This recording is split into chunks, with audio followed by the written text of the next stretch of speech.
gentlemen. Okay, it does work. Very good. A very warm welcome here to ESMT, to our open lecture today. I'm very happy to see so many people here with us. My name is Georg Galis. I'm the CFO here at ESMT Berlin. It's my great pleasure to welcome you to this open lecture with Petri Kokko, who will present on the topic, the digital transformation, Google's strategic journey from desktop to mobile first, and now artificial intelligence.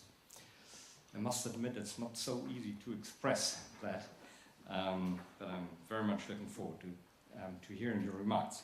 Before introducing our speaker, however, I would like to take a moment to tell you a little bit about our school in this building. ESMT Berlin, where you are here, was founded in 2002, creating, that's our mission and our vision, a truly international business school in Germany. We offer both degree programs, Masters in Management, MBA, Executive MBA, and Executive Education programs for men and women already holding management positions. Our students and participants come from all over the world. Actually, here on campus, we have like 10% of our students are German, roughly. The rest is international, so it's really an international school. In 2006, however, only, we opened this as our campus. This, and most of you know that, the former State Council building of the German Democratic Republic. And this also was in between, so in between reunification and 2006, the office of the Chancellor of the reunited Germany. So Chancellor Schröder was sitting in that office there to the left, and Erich Honecker was sitting in that office straight ahead, because apparently Schröder didn't want to sit in the same office as Honecker. Actually, the room you are sitting in, it doesn't look like it, but used to be the cabinet room of the cabinet of the United Germany. So when Chancellor Schröder was meeting with his senators, the Bundeskabinett, that was actually taking place in this room. Of course, as you can imagine, it looked slightly different to what it looks today. For 8 years now, ESMT has presented a series of lectures focusing on questions of current intellectual concern, with the profound expertise on chances and challenges of digitization at Google. Our guest today, Petri Kokko, is a brilliant addition to this series. I'm very much looking forward to his remarks and the discussion then. Let me briefly present Petri Kokko to you. Petri Kokko is currently Director Agency with Google Germany, and also responsible for the commercialization of YouTube in Germany. So he's actually the YouTube guy in Germany. He has held several positions within Google, working as Director for Retail and as Global Director for Learning and Development at Google headquarters in Mountain View. He was also the first Finnish country manager for Google, as well as the country manager for Google Sweden. Now, talking about Finland, we come to an aspect of his personality and his career, which I find extremely interesting. Petri is also very well known, and if you look him up at Google, that's what you find, as a former world-class figure skater. He and his skating partner, by the way, they're married, won the gold medal at the 1995 European Championships in figure skating, the silver medal at that year's World Figure Skating Championship, and he also competed twice in the Winter Olympics, so really a world-class skier. I was told during his 18-year career as a professional athlete, he performed sporting live for over 2 million people on 4 continents. So really an astounding career before his career at Google. Again, even though I find this very interesting as well, today we look forward to hearing from Petri about digital transformation.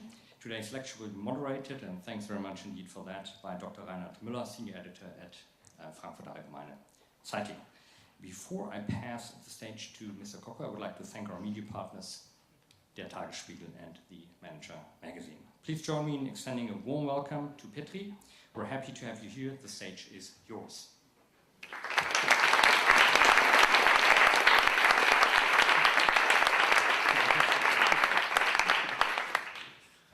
It's it's funny, even if you perform for about 2 million people in the world, how you have the butterflies in your stomach when you walk in front of a crowd like this. But it's fantastic to be here. I'm really, really pleased. And I have prepared like 3 hours of slides. No, just kidding. I prepared quite some material, though, but I thought, it's like that's what I think is interesting. So what we'll do is that I'll run through some of those things that I was actually thinking of doing, and then let's open it up pretty quickly then for a Q&A, because I feel like a Q&A, then you get to know what you think is interesting and not what I think is interesting. So start thinking and preparing already what you're going through. Yes, I've been very lucky to have already my second career in my life, so to say, and I've been now for over 10 years at Google, which has been absolutely a remarkable journey, so to say. Pretty amazing. When I joined this company, we had one product. That product was called Search, and it was actually very, very simple compared to what our products are today, and even how Search is today. Actually, my friends asked me 10 years ago when I joined that, why do you go to that company? And I said, start writing those text links now and so on. But who would have known what this has become in 10 years? And at the same time, to say that looking into our kitchen, so to say, what's going on there right now, my feeling is that I'm very, very positive also about the future. I think the best years of Google are still ahead, but that's maybe I'm just brainwashed after 10 years. I had the opportunity before, so I worked for an ad agency. I was also the managing director for Nike years ago. So I know everyone now is looking at my shoes, what is he wearing? I'm actually wearing today Nike. I couldn't wear Nike when I went to meet Adidas people, but that's another story. And so I will bring a little bit of also the marketing, branding perspective into what we're doing. But most of all, I thought I'll be talking about innovation culture, leadership culture, because I feel like that's, if we're thinking of what's really the secret sauce of Google, my feeling is that at the end of the day, it's really the culture. It's the culture of the people we hire, the culture how we lead them, and the culture that we drive innovation in this company. And that's why I thought also that's something that I worked very closely together with with my team when I was over in Silicon Valley as I led our learning and development globally, and still something that's very, very, very close to my heart.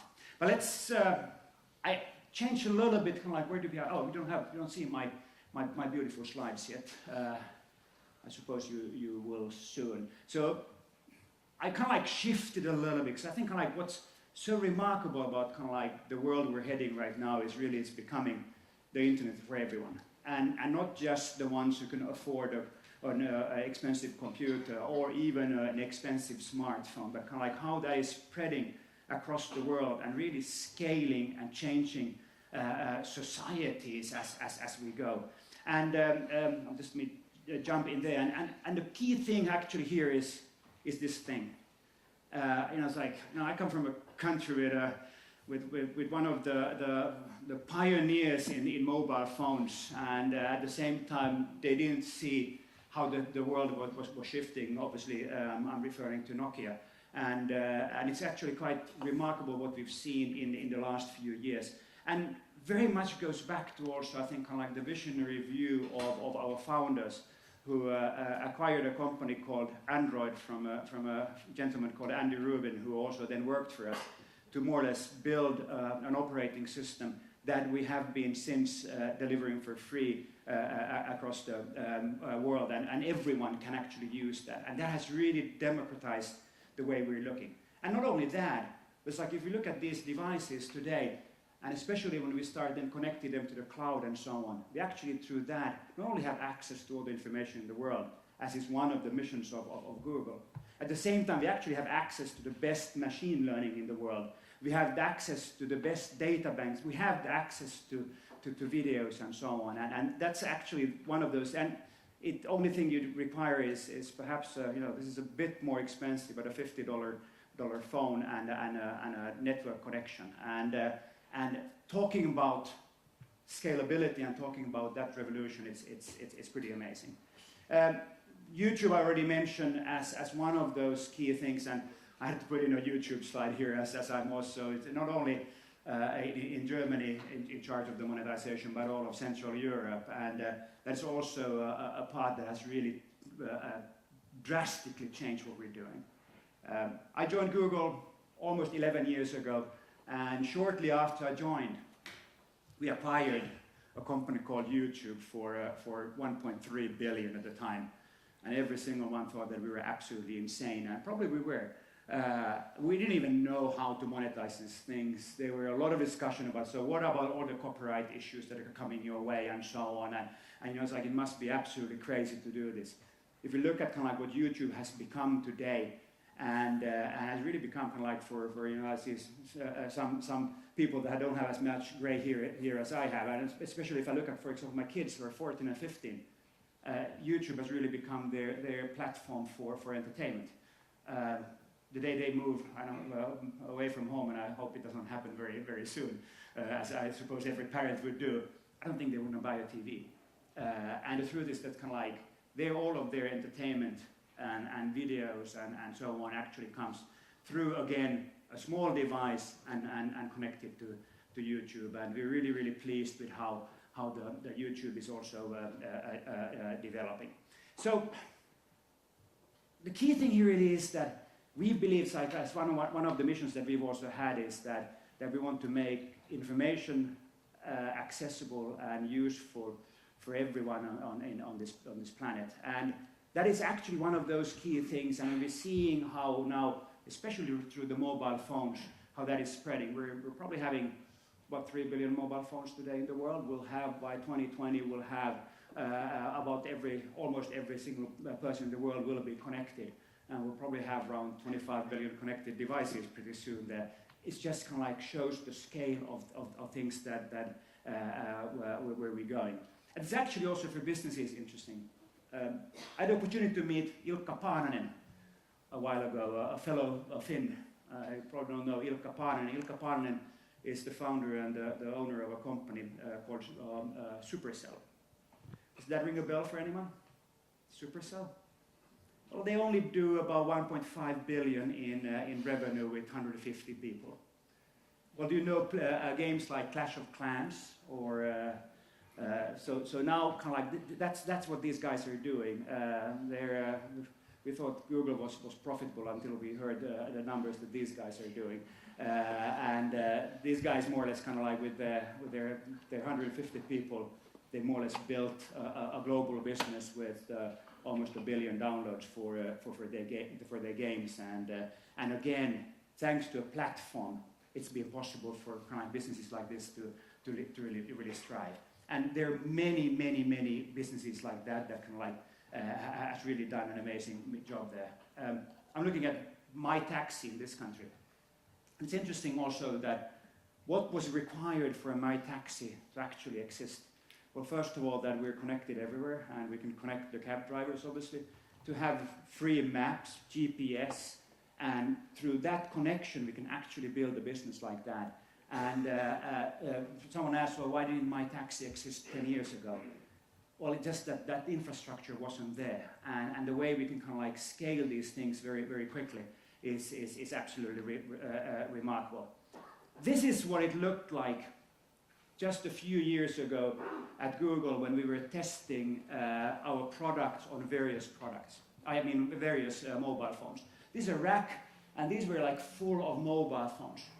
Today we have, I think, about 1,300 manufacturers of Android phones.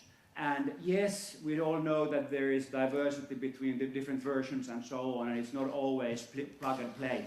But still today, kind of like you have the possibility to build an app and to deliver that to more or less 80% of the mobile population. And you don't need necessarily racks like this in order for you to really kind of like be possible to scale different things. And scaling it all over. As I said, it's like, this is an expensive device, but the way the prices of these devices are going down, it really makes it possible for us to connect around the world. It also gives us the opportunity as businesses to connect with these people across the world. And I think that is the big revolution more or less of our time that we're seeing currently going forward. Android I mentioned shortly already. The big next bus that we're seeing is around machine learning. And the way machine learning also kind of like where we really see also is actually thanks to these things that we actually start collecting the data that we require for machine learning. If you want to get a feeling for what machine learning is doing today, how many of you have used machine learning today? How many of you have done a search on Google today? Right. You used machine learning, you just didn't know about it. Machine learning has really become a part of all our products. And our CEO, Sundar, just said shortly that we've actually moved from being a mobile-first company to becoming an AI or artificial intelligence machine learning first company. Search, obviously, one of those key areas. Google Assistant, where you talk to your phone, get answers, is obviously one of those. One of the first products where we actually started using machine learning big time is Google Photos. How many of you know Google Photos? Okay, you all know how easy it is you don't have to tag anything. You start searching for your photos, you ask for, can you show me pictures of my son on the beach? And it will find you all those pictures, or show me pictures for me skiing in Lech, and it finds those pictures without tagging. That is possible thanks to machine learning. And this is now kind of like just kind of like web queries to machine learning. The same curve we could look at development of many of our products thanks to machine learning. And the reason, for example, why we're so excited is that just looking at the product also, like, for example, Google Translate, it was kind of like developing really nicely for years. And suddenly, I don't know if you've used Google Translate lately, but kind of like the quality of Google Translate has just kind of like completely changed in the last 6 to 12 months. And the reason behind that is machine learning. We're already looking at machine learning, machine learning to develop our things faster. And as I said, if you kind of like, it's like looking at different companies today, if they don't have machine learning somehow on their kind of like development path, I would say that they're missing something. I think like every single one needs to absolutely take a very thorough look at that. So here's just a kind of like an example from machine learning and a photo kind of like recognition. Which one is this? Is it Tom Hanks or Bill Murray?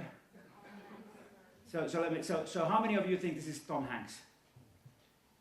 Okay, how many of you think this is Bill Murray? All right, okay, so we had kind of like for Tom Hanks, we had about 60% and about 40% for Bill Murray. Well, interesting is that most of the time I get the answer that, oh, it's clearly Tom Hanks. And the truth is actually it's Bill Murray. But for example, through machine learning algorithms, we were able kind of like machine learning kind of like picture recognition. This is very, very clear that this is Bill Murray. So there are a lot of areas where actually kind of like through these machines, we can be much more accurate than what people are. I will not go very much into self-driving cars to your disappointment, but kind of like what I've seen, for example, and I go on YouTube and take a look at, for example, what self-driving cars see. They see people, kids playing football behind the fence. They see a truck coming behind the building. They see, it's like different things that a human being, they see, behind you. They see what's happening around you.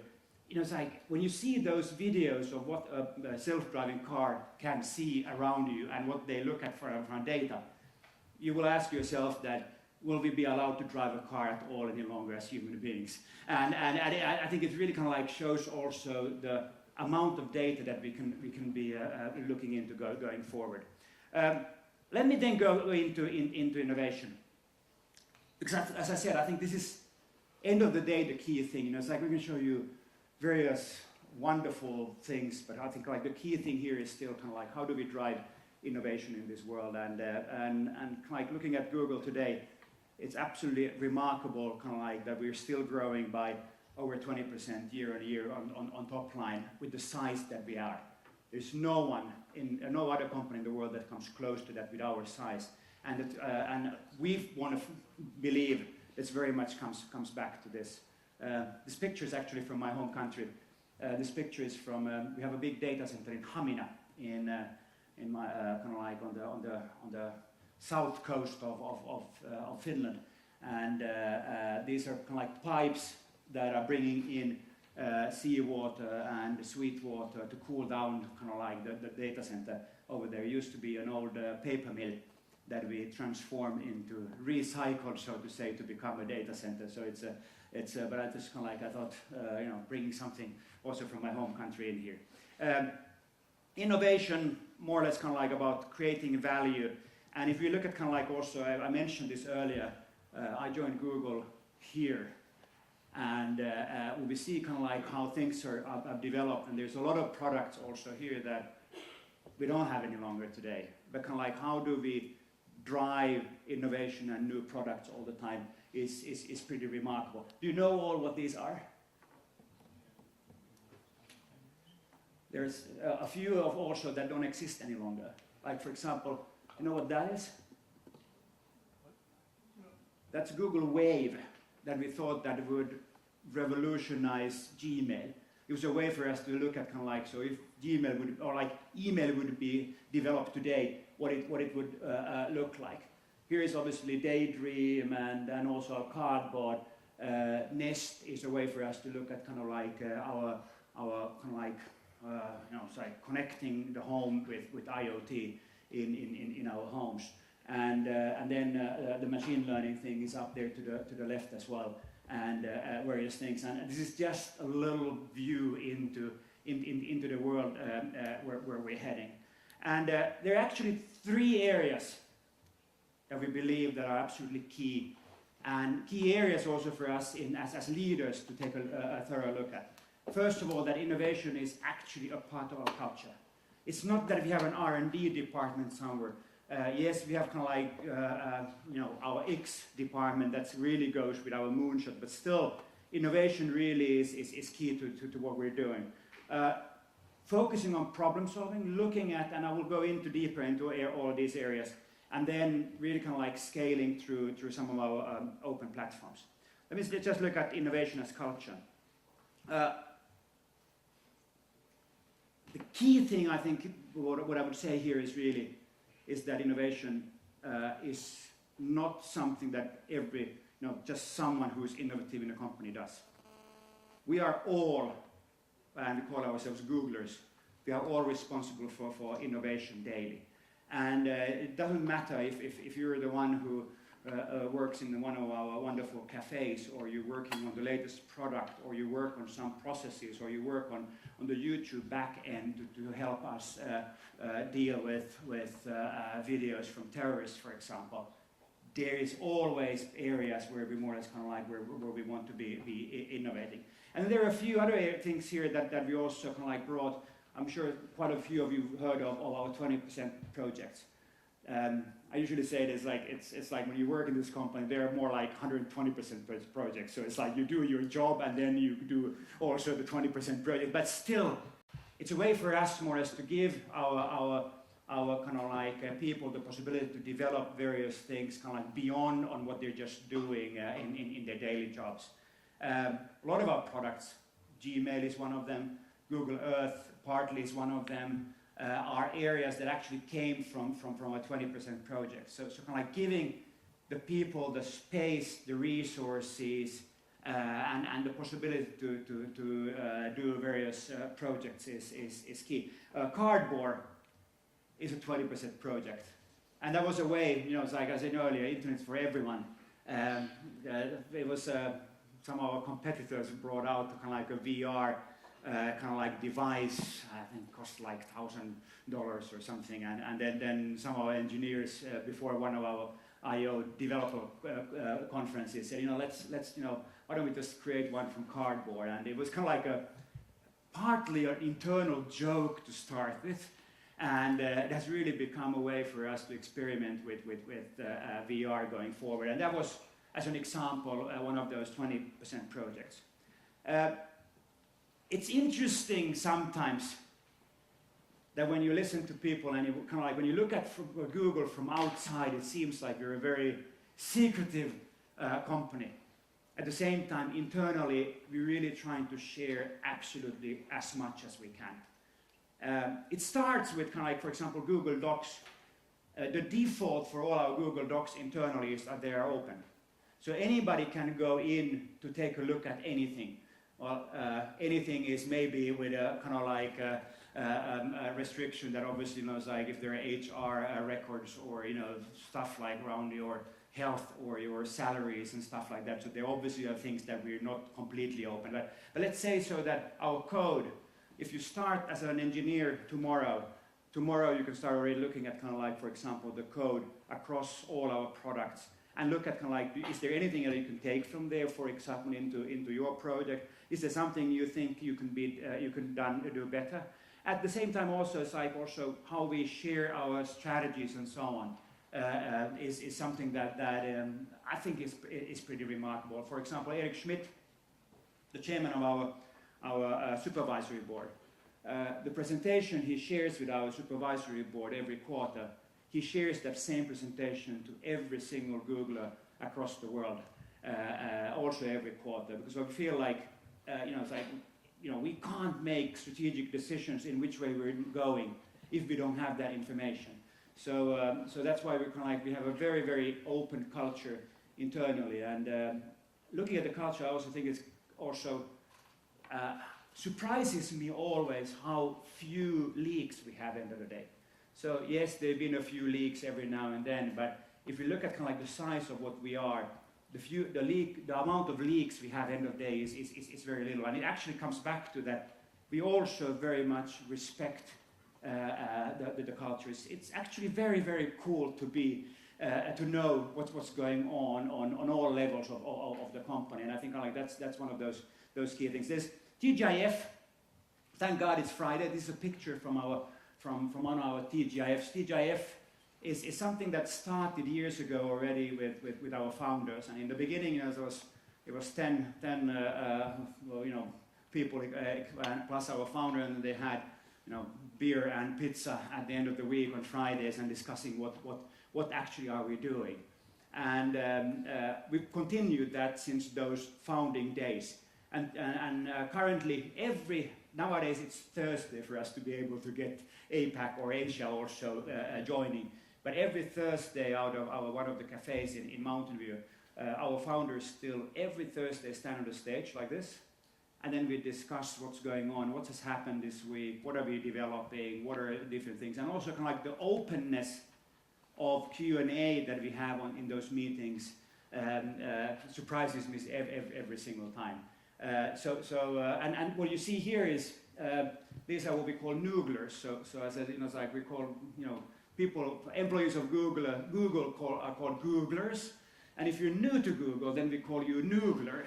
And what we usually do is so they'll get a nice little hat to start their careers at Google, and then they bring it to our TGIFs, and then we more or less kind of like celebrate them and go through what we're doing. I'm just looking if there's anything I forgot from this slide. Not really. The next thing is really kind of like around building the right team.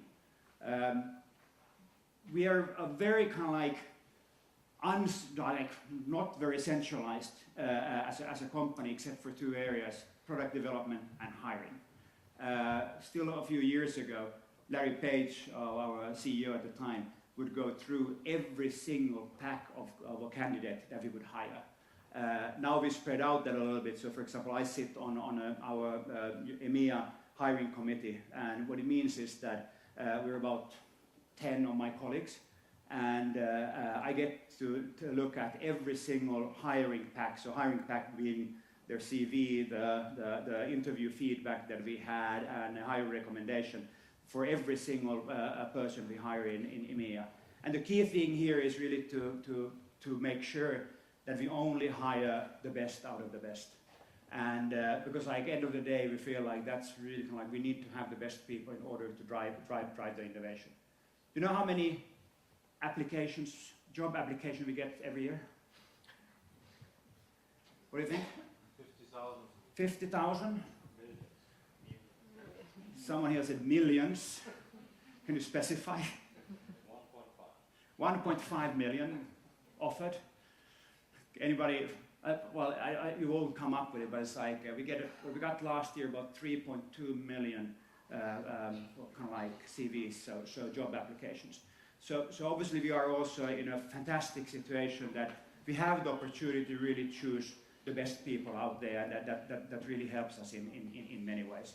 And but that's absolutely key in order for us to drive. What we look at when we hire people is role-related knowledge, leadership, general cognitive abilities, and personality. So more or less kind of like role-related more or less means that if you're hired as an engineer, you should be able to do some code, or if you're a lawyer, you should obviously know the law.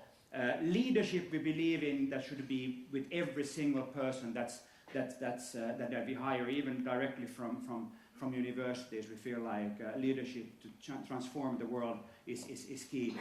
General cognitive ability more or less means, are you smart? No, we need to have smart people. We need to have people that really can analyze different things. And then personality, I usually very briefly say that, it's like, would you like to sit with this airport stuck for an hour or 2 hours at an airport waiting for a flight?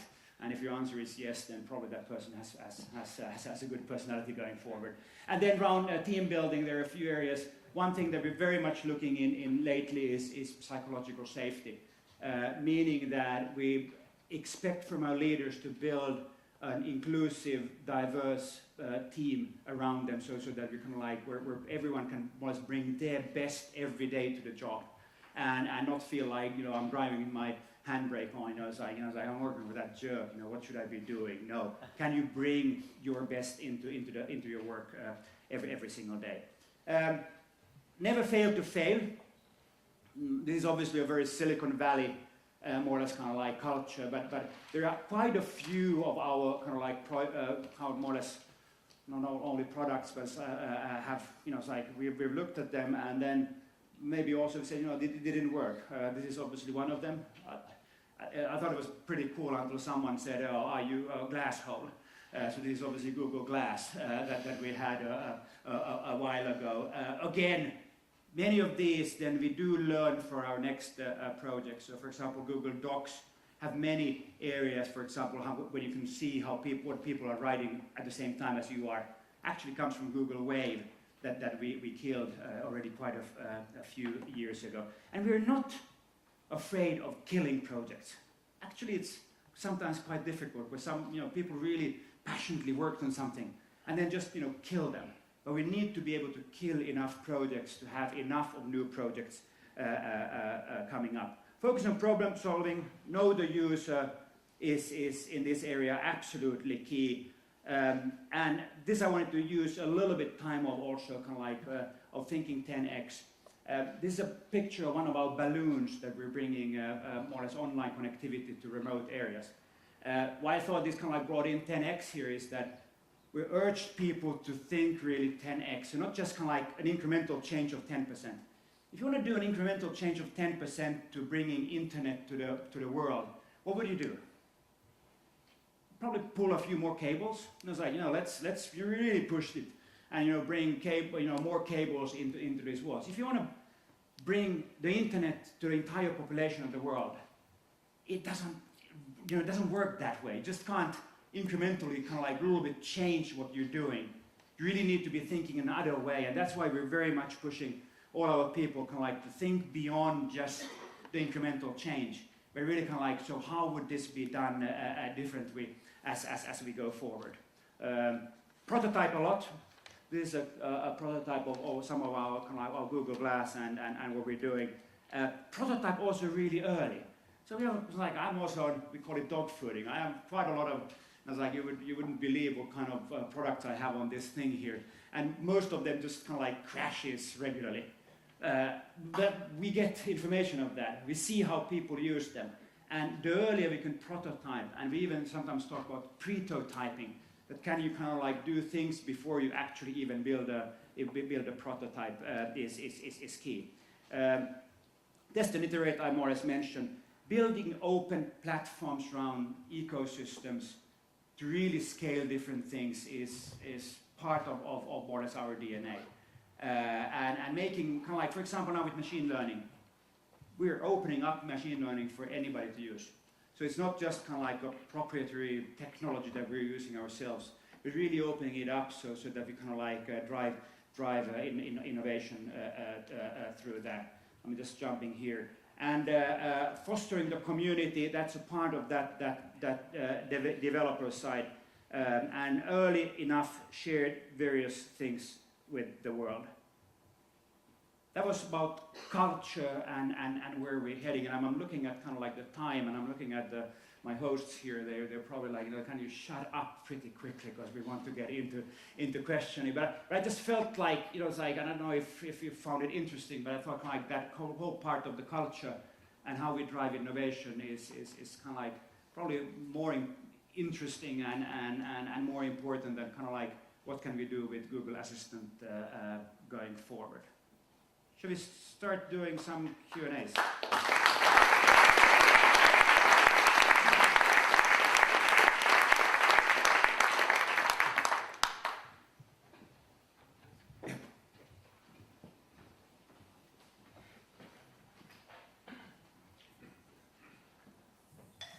Thank you very much, and welcome, ladies and gentlemen, in this wonderful building where some decades ago some man tried to establish the world idea of socialism. So perfect place for Google headquarters actually.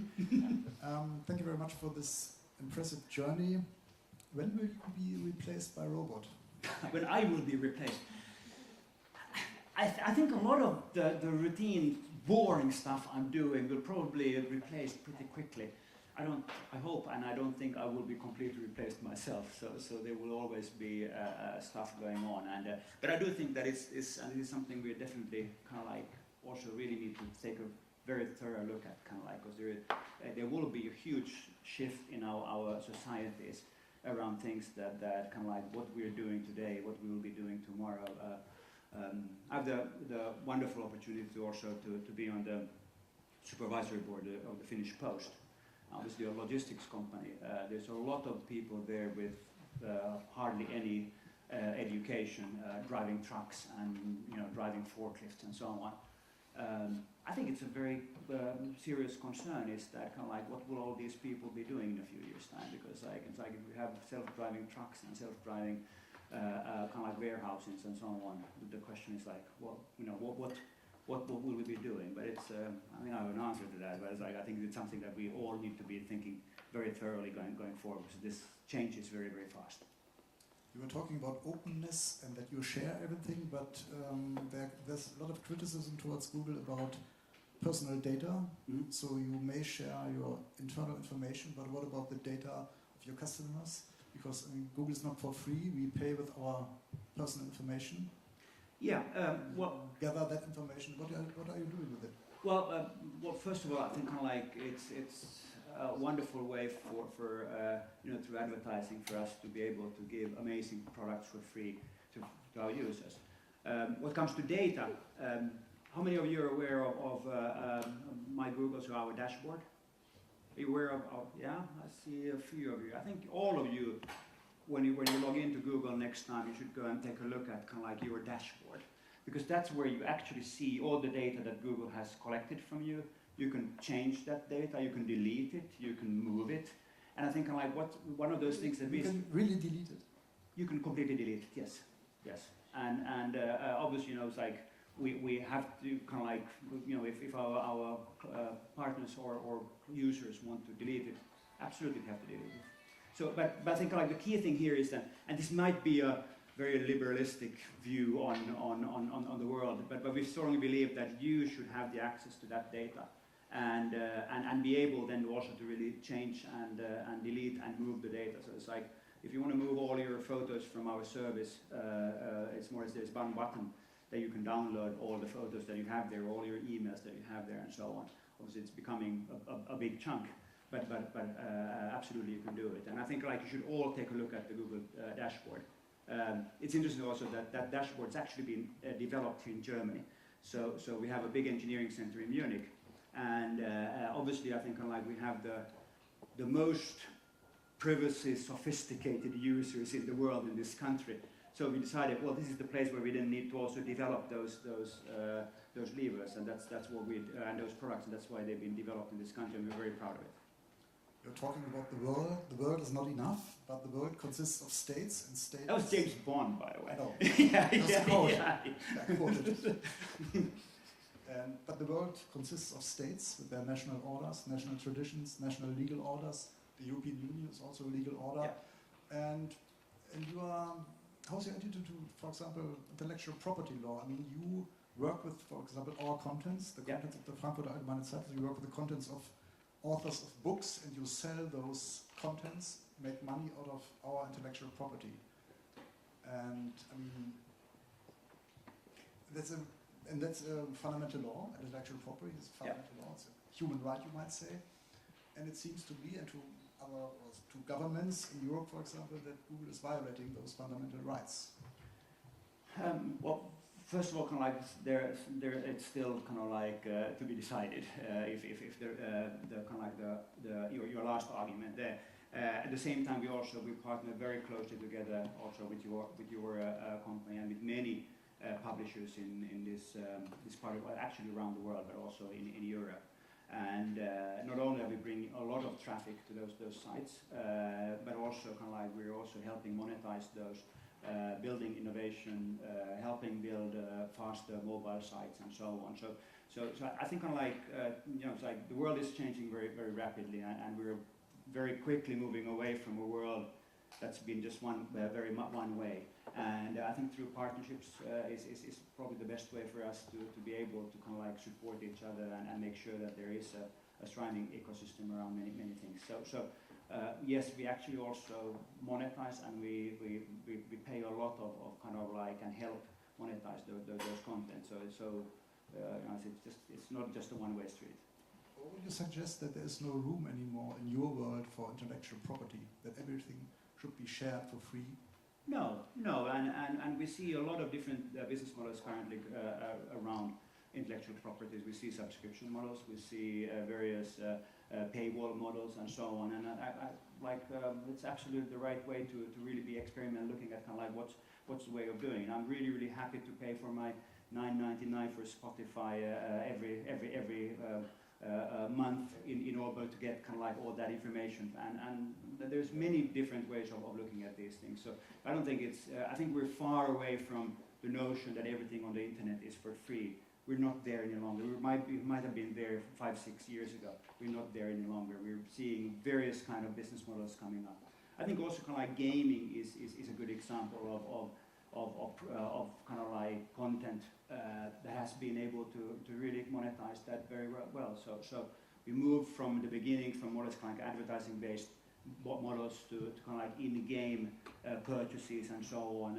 And I don't think anybody really has the answer what it will look like going forward, but we're seeing a lot of various ways of monetizing different things. I think news is tough though, as you know, because like there's so much of news, and it's like being in a business school. We all know that kind of like if there's a lot of it's like where demand and supply kind of like where the supply really kind of like goes through the ceiling, price is tough, and I think like that's probably one of those things that we really need to be able. But at the same time, I strongly, this is my personal kind of like feeling. I think kind of like for quality content, there will always be more or less kind of like very it will always be valuable. There's always be ways for us to monetize that as well. But maybe I'm just naive. And I'm naive as well. yeah. Talking about money, does Google pay any taxes? We do pay all the taxes that's required for us to pay everywhere where we. So like a politician now. I do. But your question was very politician-like as well.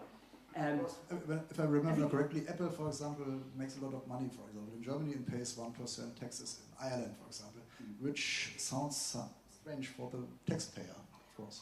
I think it's really a question of like first of all, and this, I know this sounds like a really stupid answer, but even if we would like to pay more taxes, there isn't a way for us to do it. So just kind of like so we more or less we're working according to laws in every single country and jurisdiction where we are today. So there's nothing. I just want to put it out there. There's nothing illegal in what we're doing. The question is kind of like then comes back to kind of like so what's right and what's not. I think this is very much a question of like what our politicians and how do we set up and we've offered very much also our support in kind of like finding a way, for example, in the EU to really look at kind of like the tax jurisdiction in many countries and so on. And it's not an easy question to answer, to be honest. And like we need all to be talking to the ones who make those laws, as well as kind of like really looking at kind of like what would be, so to say, in our view, also a fair view of doing. That said, also most of our products are still today developed in the US. So the question is, it's like where should we be actually paying taxes and so on? Where is the product created? Where is the value created for that product? And so on. It's not and I'm not a lawyer, so it's not an easy way of looking at it. But kind of like I think we all need to have a very thorough look at kind of like where this goes. And this is not just a Google issue. As you mentioned, Apple. I used to work for Nike. Do you think Nike pays any taxes in Germany? I hope so. Well, not much. not much. Again, they don't produce you anything. And so on. And at the same time, obviously, kind of like the employees and so on, we do all pay our taxes here. So it's a tough question. I think we need maybe many German lawyers, professors, many German tax avoiding lawyers. Yeah. How close are your ties to U.S. government? Oh wow! I don't even know, to be honest. I'm far away from that. So it's not only with the U.S. government, many other governments as well. We work of course, but one can imagine that such an information giant has drawn its interest to the NSA, for example, and there are certain talks or interests to get data, to work together, of course not officially, but undercover or whatever. And Eric Schmidt was also at Trump's office. Yeah. Again, this is far above my pay grade, so to say. But kind of like what we strongly believe in is the user rights, and for us the user trust is absolutely key in every way. And we haven't done so in the past. We will not do in the future to any way to more or less kind of like sacrifice that user trust. So obviously there are a lot of. It's not only the US government, there's a lot of other governments as well that would be very interested in the data that we have, and it could be very, very powerful for many governments, including the government here. But we're very, very, very strict there. So for us, the user is more or less kind of like... We're still an American company based in the Silicon Valley. And we are... You would probably call it a national company. Yeah, we are, but at the same time, it's like also international, companies like this can move very quickly if there would be a reason for it. So the user trust is key for us, and that's more or less kind of like what we're working for. Thank you. Now I trust you that you have many questions. Very good. First one, we have a mic.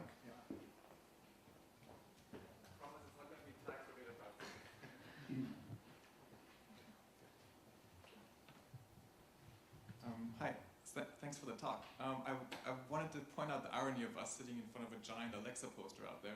I know. I walked past it. I think it's fantastic. Yeah, it's cool. And I love my Alexa. I talk to her every morning, and she runs my to-do list. But I want to talk. I talk also in my Google Home. Yeah, when is it available in Germany? How long do we have to wait for it more? How much longer? We'll see. Okay.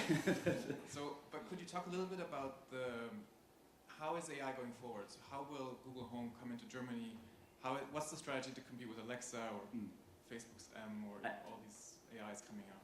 First of all, great question. And I think like also looking at machine learning, these assistants is absolutely one of the most interesting kind of like developments currently. I would urge you all, if nothing else, just to get yourself, get the Alexa. The moment you can get hand of our Google Home appliance, get that. Apple will bring their own end of the year. Get that.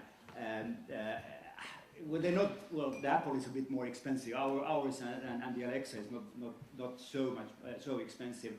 I think I saw an estimate that in 20 20, I think it was. Don't tweet this now, but I think it was like 30% of all queries will come from a device with no screen. And kind of like, you know, if you think of that and how that will kind of like transform again on how we're doing different things, I think will be in many ways revolutionizing. And I think these devices are only the beginning. The truth is that kind of like we have the same Google Assistant on our mobile phones. We could have that on our TV sets. We could have that in our car, and so on. So you know, in order to understand what's happening there, I did that. I just get those devices and start using them, because I don't think otherwise we will get there. But absolutely, what will the roadmap for Germany be? I think Germany, as many other languages, well, kind of like obviously we first kind of like the first thing is to do English, and the language is one key barrier both to Germany but also in many other countries, and kind of like that will absolutely kind of like influence then the roadmap of going forward. But you know, we want to do this for everyone, as I said earlier, and this is also no different. So you know, stay tuned. I have one follow-up question. Sorry. Go ahead. So all these AIs are more consumer products. Are there any B2B use cases that you're already working on, or that are emerging in the Google Cloud platform as being very prominent or very popular? Oh, on AI, there are absolutely a lot of various kind of like also B2B use cases with these assistants. B2B use cases I can't think of now, but I wouldn't be surprised, because many of these developments that we're seeing anyway in tech currently actually come from the consumer first, and then they move into B2B places.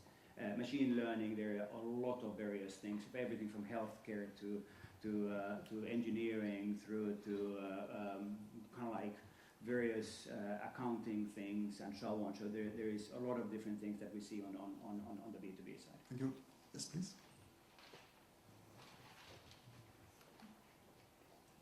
Thank you very much. My question is, talk about openness. Do you find that other people in your category, like Amazon or Apple, are open to working with you? Do you think you could create more value for consumers if you approach them, say, worked with Amazon together, instead of you individually, like introducing Alexa and Google Home, but maybe partnering to do something that you collectively could give more value to the consumer? Is this something you see in the future? Well, it's an ideological question. It's really a question. Do you believe in the openness, or do you believe in more or less kind of like you know, closed systems? And kind of like on short term, if you look at, for example, what an amazing success Apple's been lately through kind of like combining software, hardware, services, more or less building kind of like an ecosystem around that. It's probably a faster way to market than having a completely open system. We, however, strongly believe ourselves that kind of like in the long run, the open systems will win. No, time will tell. I don't know. If it would be more open, kind of like if the development would be faster, it would be more open. I think absolutely so. It's very much kind of like how we're thinking. But then again, I don't see some of these other big companies kind of like thinking exactly the same way. But it's an ideological kind of like question. What do you believe in? Do you believe in faster go-to-market by controlling the whole value chain? Do you believe in a more scattered, diverse view of looking at it? And I think it's also maybe a user choice. Which one do you prefer to do? Yeah. Then I think we need to take, you know, I've been just looking this way. I think we need to take some questions from this side as well. My neck will be otherwise stiff going forward. yeah. My question is, Google knows everything, or has access to knowledge more than anyone else in this planet. And you're teaching machines to learn faster, to make them do things better. When do you think you will tap into teaching people? When we tap into teaching people, well, can you? You do already. We're doing it a lot. Can you specify a bit? What are you thinking of? For example, everyone here in the room, or in this country, in this world, we have our own preferences or our paths to do things. Yeah. Our future, our professional, etc. Google could probably find the best way for us to achieve our goals, like to become a developer, to become a journalist, to become someone. Yeah. Because you know everything and you can learn fast how to deliver the knowledge to the person. Do you think that it's an industry or domain that you can step in? Interesting question. Maybe I'm an old-fashioned guy here, but I do feel like still that there kind of like there are three areas in the learning. One is kind of like the knowledge and the data that you can like, and how do you get that, and how you gather that, and obviously there are amazing ways of kind of like how do you more or less get to that today, and we all have more access to that than any time before. Two is really kind of like the collaboration in how do we then more or less kind of like create new knowledge. And again, I think with kind of like the tools that we have today, if it's for example Google Classroom, where you can kind of like be collaborating together and kind of like working on your knowledge and developing that further is in many ways key. And I do also feel like, you know, it's like it has a value either kind of like being face to face like this, or through technology. If you know, it's like it's almost as good if I would have been on the screen. But I do feel like the human interaction also has a very important value. So I do think kind of like it's about combining those things in order to kind of like really, you know, elevate us as human beings. It's a positive vision for you that Google teaches the world. Google teaches the world. I do think we have a lot of tools that we can help people kind of like do different things. How many of you looked at a YouTube, like a to-do video from YouTube lately? What was the to-do video you looked at lately? I tried to get my son out of the internet. Did it help? He visited the video how to get in. The video how to keep him out for 2 hours if you want.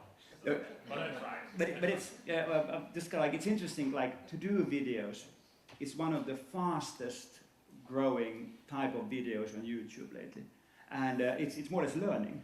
It's fascinating. It's like probably almost every single challenge you have, kind of like if it's plumbing, or you want to, you know, install the graphic card on your computer, or you want to fix your car. There's probably someone done a video of how to do that, and it's actually quite fascinating. I 2 years ago, I more or less kind of like I consumed every single surfing video there is on YouTube because my kids wanted to go surfing. I'd never done it. I've done a lot of snowboarding, obviously coming from the north, but I've never done surfing. So I looked at all those surfing videos, and I felt like, you know, it's like, you know, I felt pretty confident before I went into the water. But let's not go too deeper how well it was.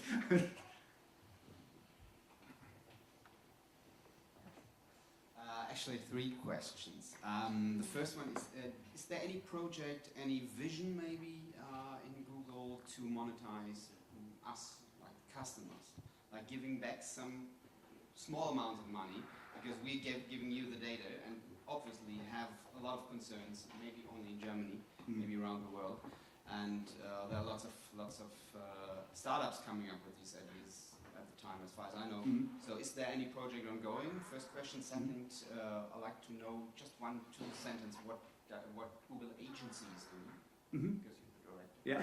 And yeah. As I'm teaching at another university, my students are always asking me, so how can I apply at Google on a not on unpersonalized way, like just sending up something. So like meeting you or going to other hangouts or something like that. Okay. First one, kind of like more or less, you know, paying money to use us. Like right now, more or less, we pay by giving amazing products and resources, and giving kind of like you know, free you know, server space and so on. So kind of like there's actually a lot of like. Sometimes I've been thinking like maybe one should actually put a value on that, what you actually do get. And for example, sometimes interesting also like when, you know, queries are really fast. The reason why they are fast is that we actually invested a hell of a lot in the infrastructure behind it. And you know, it's like maybe people don't see the value If it be, like you go to whatever kayak, and then it tells you, oh, now we're looking at this and this, and then it keeps on rotating, and now we looked at 25 sites, and now have been looking at 50 sites. You get the feeling, oh, this is very valuable. They're really, really working hard for me. And except for for us, the result comes like this, and you think like, hey, what's the big deal here? So I think that's it's a question of value, question of kind of what you get out of it, and so on. There was a hiring question, and there was the question around the agency. Okay, let me. Agencies play a critical role for us in order to scale our business. We're today about a 70 billion company across the world. We're about 70,000 people, so I think I'm underpaid. That's another issue. But so this kind of shows you kind of like how also this company really scales. And the way we do it is really kind of like a very kind of like a strong ecosystem that we work together with. That is media agencies, creative agencies, like creative agencies. There are like consultancies. Kind of like people who evaluate media and so on and so forth, and also building tools around our things. So more or less kind of like what I do and what my teams do very much is that we work very closely together with these so to say third parties, kind of like who work with our products and our media in order to sell that. So that's kind of like how we do it. What comes to hiring, it's like. First of all, we have an army of hiring people, and we do look through every single of those 3.2 million CVs that we got last year. It is pretty remarkable when you look at it, but we do actually look through them, we evaluate them, and so on, and then we also then obviously bring quite a lot of people then into interviews and so on. So I think the best way is really kind of like be amazing. be amazing in what you do. I would also say that it's good to kind of like be broad. So it's like if I have the great opportunity to be looking at a lot of CVs every Monday, kind of like when I look through all our packs that come through, and it's pretty remarkable what people do. It's like and it's like it's not just about what you've done professionally, but it's also what you've done, kind of like maybe working for NGOs, what you've done in your free time. Maybe you've gone to the Olympics. These are all things that we feel like really brings color and value to our candidates. And what we're really looking is really kind of like people with more or less kind of like the right mindset in driving these things. I think also one key thing here is also that as the world is evolving so fast, if I look at kind of like what did I work on 10 years ago when I joined Google? Well, yes, it was kind of like search, and it was kind of like display and so on. But the truth is that I would say that probably 90% of what I'm working on today didn't exist 10 years ago. So it really also means that, or if I look at kind of like what did I learn at the business school, and I actually learned programming, for example, in Java and so on. I learned programming in Pascal. Who's still doing that? So I think like the key thing really is also to really kind of like have a learning mind to develop your further, and also prove and show that more or less in what you've done, because like we need to be able to like evolve completely all the time in order for us to be successful, and in order also for you to be successful then in our company. One more question to the Go ahead. agencies. Just a long answer. Google seems to me very transparent as to new foundations, institutions, even in the academic sphere. For example, there was, I think, the founding of an academic institution in Germany, and nobody knew that Google was giving the money. So you don't call it Google University or Google Academic Institution. Why is that? I think that first of all, there's a lot of stuff that we more or less do because we think it's the right thing to do. And there's a very strong kind of like culture that comes back all the way from our founders of really kind of like, for example, supporting education. Obviously we were born at Stanford, and so for us also kind of like the link to academia is very important and very natural. Then the other thing is kind of like so in looking at PR and marketing and so on. Maybe we could do at some point more of that, but then again, kind of like I think it's two separate decisions there. So I think like one is kind of like what can we really do to really make an impact, and what can we do for an image. And I think kind of like we want to do more of that. That kind of like is really makes an impact, and not just do it for an image. Yes, please.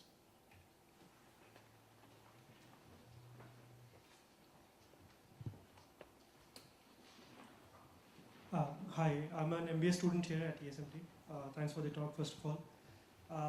My question is related to the different sets of clients and different types of clients in different locations, basically.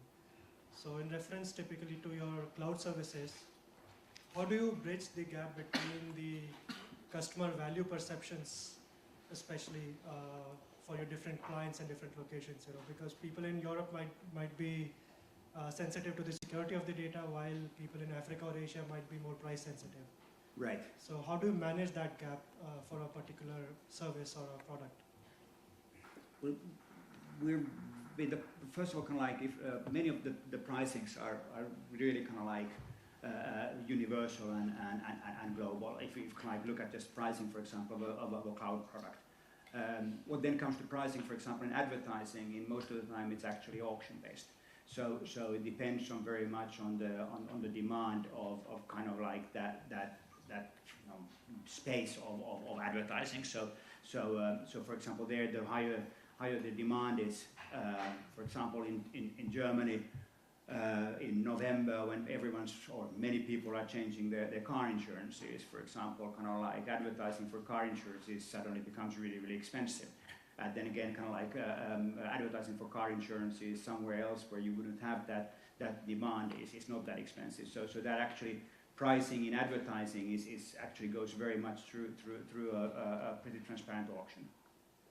So I don't know if that replied to your question, but kind of like that's kind of like how the pricing across the world more or less varies quite a lot. Thank you.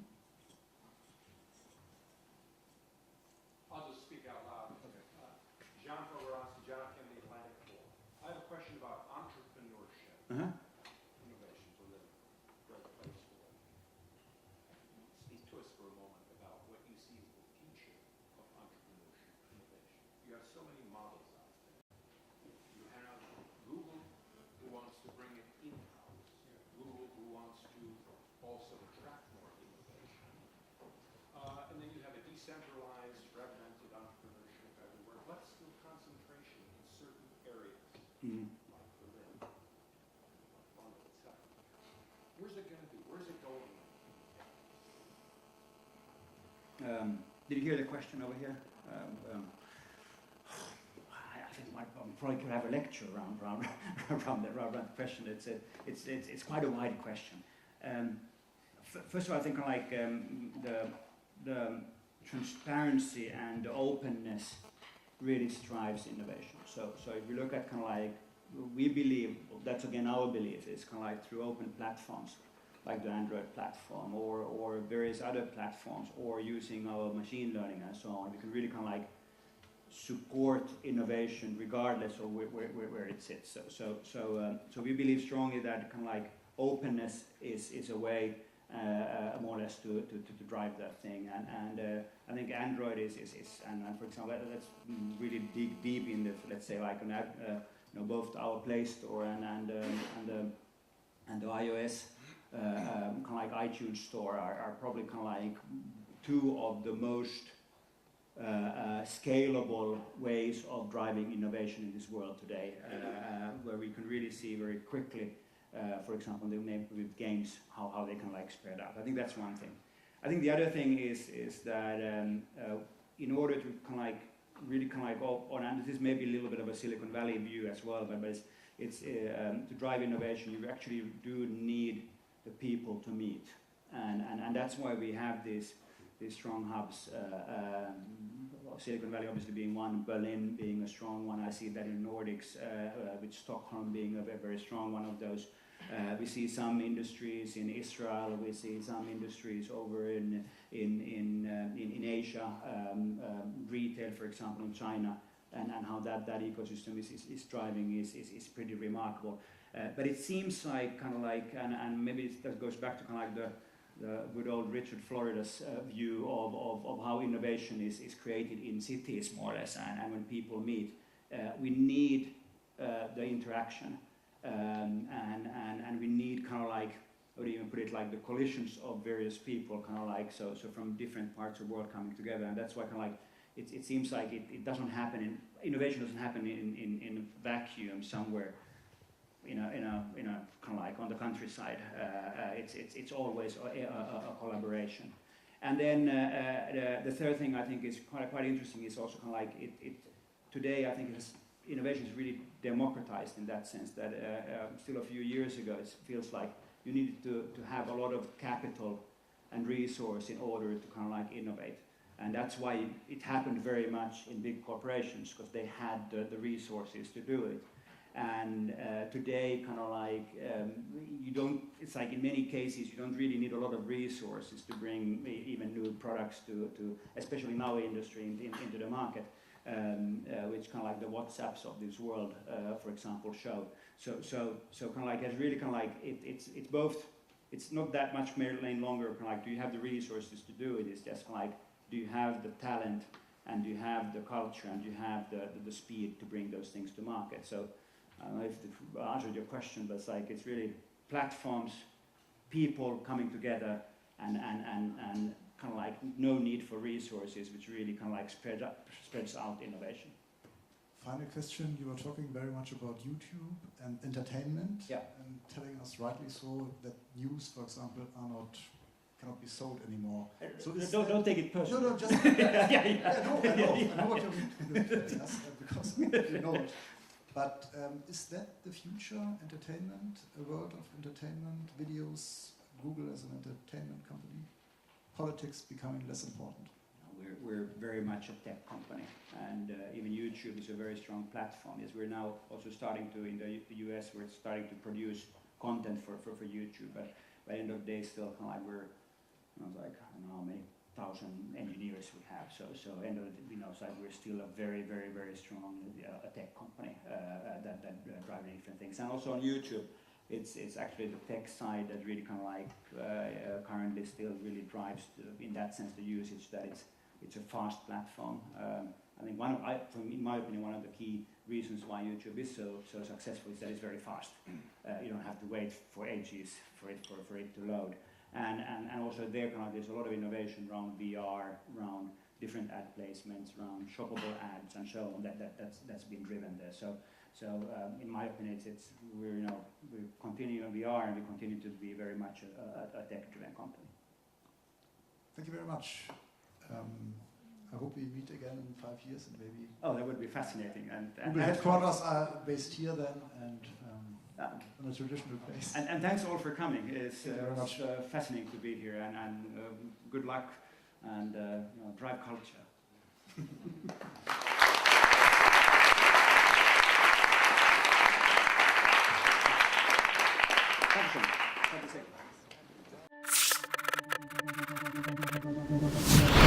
Thank you.